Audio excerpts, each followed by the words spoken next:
Hello, welcome to our cybersecurity specialist course video series.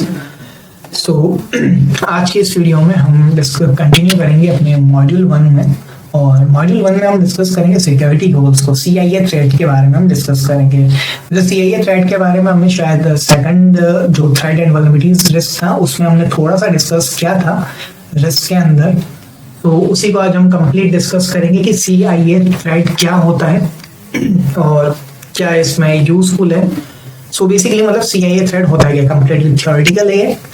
तो security goals का यहाँ पर CIA थ्रेट होता है जिसमें कॉन्फिडेंशियलिटी, इंटीग्रिटी और अवेलेबिलिटी आता है। तो सबसे पहले हम बात करते हैं CIA थ्रेट के बारे में कि CIA थ्रेट होता क्या है। सो ये जो 3 लेटर आ रहे हैं CIA threat, it stand for confidentiality, integrity and availability. So CIA threat एक कॉमन मॉडल होता है जिसमें बेसिक होता है for the development of security systems, right. और ये जनरली यूज आते हैं टू फाइंड द वल्नरेबिलिटीज, और एक मेथड होते हैं उनका सॉल्यूशंस को क्रिएट करने के लिए कि लाइक की जो वल्नरेबिलिटीज है उनका क्या सॉल्यूशन हो सकता है और क्या मेथड यूज आ सकता है, उसके लिए यूज आते हैं। So confidentiality, integrity and availability जो रहता है वो मतलब of information is crucial to operation of a business. और जो CIA थ्रेड होता है सेगमेंट, यहाँ पर 3 आइडियाज होते हैं और तीनों अपने अपने अलग अलग पॉइंट्स को फोकस करते हैं। डिफरेंशिएशन ये होता है, इसमें ये हेल्प करता है, गाइड करता है सिक्योरिटी टीम को और पिन पॉइंट करता है अलग अलग तरीके को, डिफरेंट वेज होते हैं जिसके थ्रू हम उसको जो थ्रेट है उनको एड्रेस कर सकते हैं। आइडियली ये जो तीनों स्टैंडर्ड्स हैं, इन तीनों स्टैंडर्ड जो ऑर्गेनाइजेशन को और स्ट्रॉन्गर बनाने के लिए यूज में आते हैं और कैसे इंसिडेंट को हैंडल करेंगे उसके लिए यूज में आते हैं। तो यहाँ पर अगर हम बात करें इन तीनों कंपोनेंट के बारे में, सो पहला आता है यहाँ पर कॉन्फिडेंशियलिटी। सो कॉन्फिडेंशियलिटी का मतलब होता है कि confidentiality involve the effort of an organization to make sure data is kept secret और प्राइवेट। मतलब जो ऑर्गेनाइजेशन है वो कॉन्फिडेंट है उसके डेटा के बारे में, डेटा सिक्योर है, प्राइवेट है और सीक्रेट रख रखा है डेटा को। सो जो इंफॉर्मेशन है वो यहाँ पर कंट्रोल हो रही है to prevent the unauthorized sharing of data. मतलब आपका डेटा कहीं भी शेयर नहीं हो रहा है, मतलब एक्सीडेंटली भी वहाँ पर कहीं शेयर नहीं हो रहा है डेटा। तो ये की कंपोनेंट है जो यहाँ पर मतलब कॉन्फिडेंशियलिटी को मेंटेन करने के लिए यूज में आता है, ताकि जो पीपल्स हैं, जो यूजर्स हैं, वो वहाँ पर ट्रस्ट करें। और विदाउट प्रॉपर ऑथराइजेशन ये डेटा प्रिवेंट करता है from the accessing the assets. काफी इंपॉर्टेंट होता है बिजनेस के अंदर अगर हम बात करें एसेट्स की तो। सो ये सब चीजें आ जाती है कॉन्फिडेंशियलिटी के अंदर। फॉर एग्जांपल जैसे अगर कोई ऑर्गेनाइजेशन के अंदर वर्क कर रहा है और उसको एक्सेस करना है स्प्रेडशीट्स का, बैंक अकाउंट का या कोई भी अदर इंफॉर्मेशन का, it is related to the flow of money.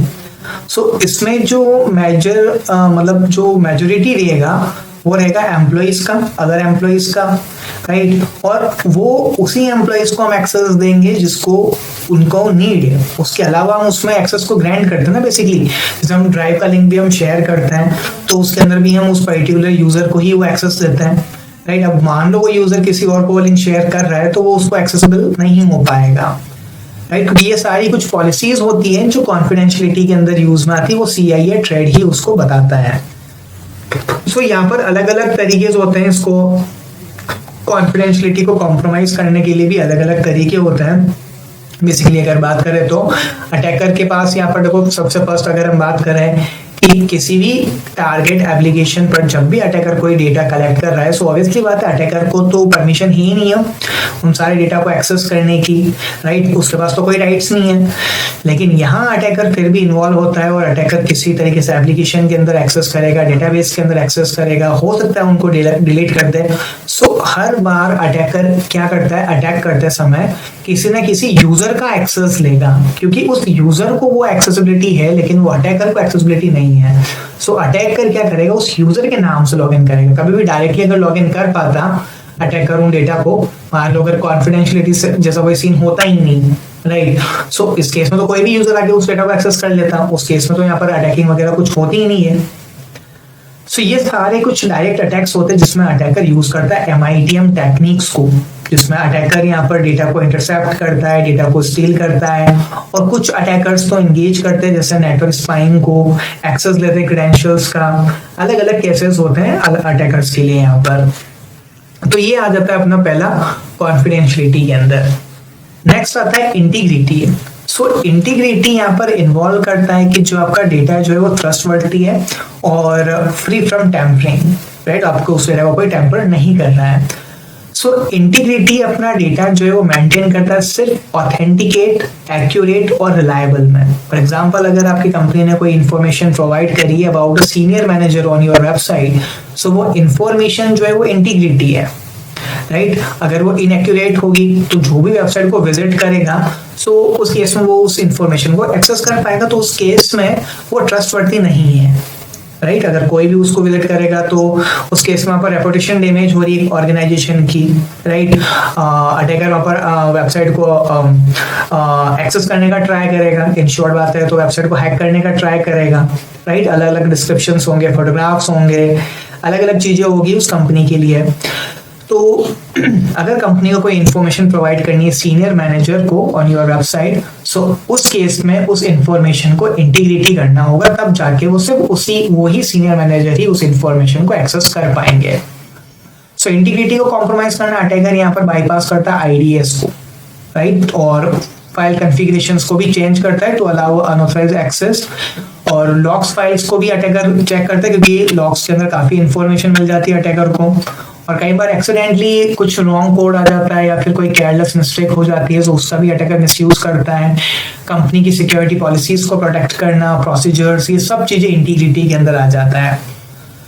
So integrity के अंदर डेटा को प्रोटेक्ट करने के लिए हमें hashing, encryption, digital certificate, digital signatures का हमें यूज करना होता है किसी भी वेबसाइट के अंदर, और वेबसाइट के अंदर तो हमें सीए सर्टिफिकेट यूज करना होता है, सर्टिफिकेट अथॉरिटीज हमें यूज करना होता है जो वेरीफाई करती है ऑथेंटिसिटी को अपने वेबसाइट के लिए। सो ये सारे मेथड यूज आते हैं इंटीग्रिटी के अंदर। नेक्स्ट आता है अवेबिलिटी।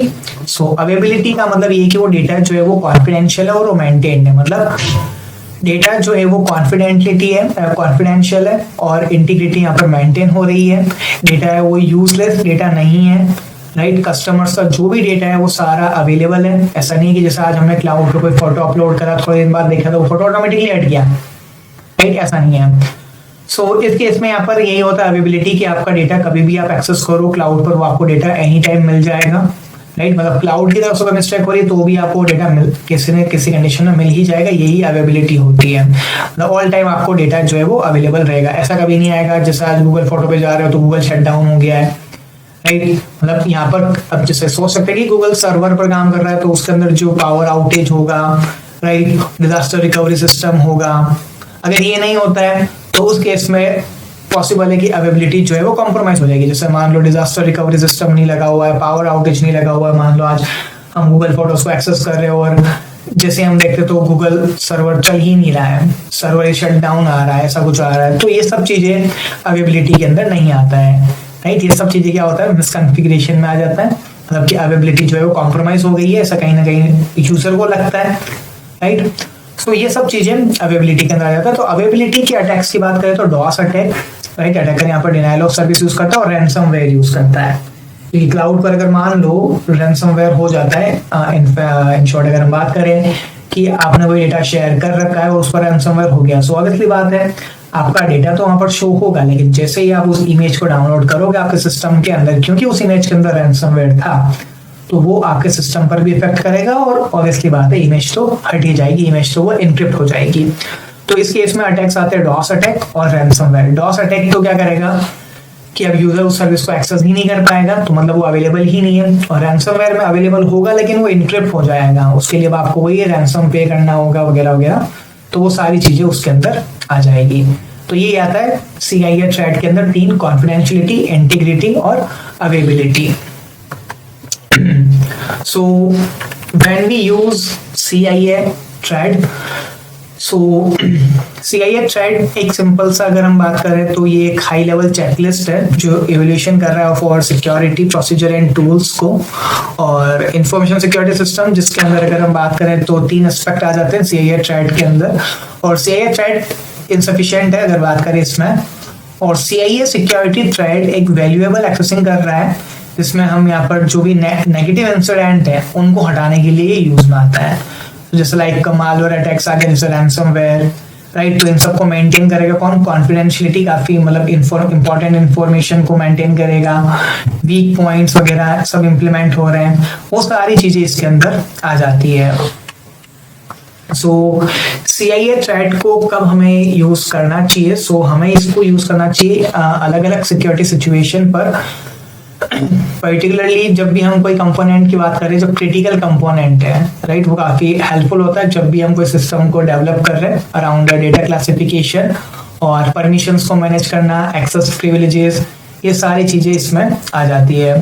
तो CIA थ्रेड यहाँ पर एड्रेस कर रहा है साइबर वल्नरेबिलिटीज को अपनी ऑर्गेनाइजेशन के अंदर, और ये काफी पावरफुल टूल है जो डिस्टर्बिंग कर रहा है साइबर किल चैन को, स्पेशली जब ये कंबाइन होता है थ्रेट मॉडलिंग के साथ, जो हेल्प करता है सिक्योरिटी टीम्स की जो पोटेंशियल अटैक के पाथ को मैप आउट करने के लिए, risk across confidentiality, integrity and availability. So CIA security thread यहाँ पर कंप्लीट हेल्प करता है कि किस तरीके से अटैकर पॉलिसीज को इम्प्लीमेंट करेंगे, टूल्स प्रोटेक्ट करेंगे, वो सारी चीजें इसके अंदर आ जाती है।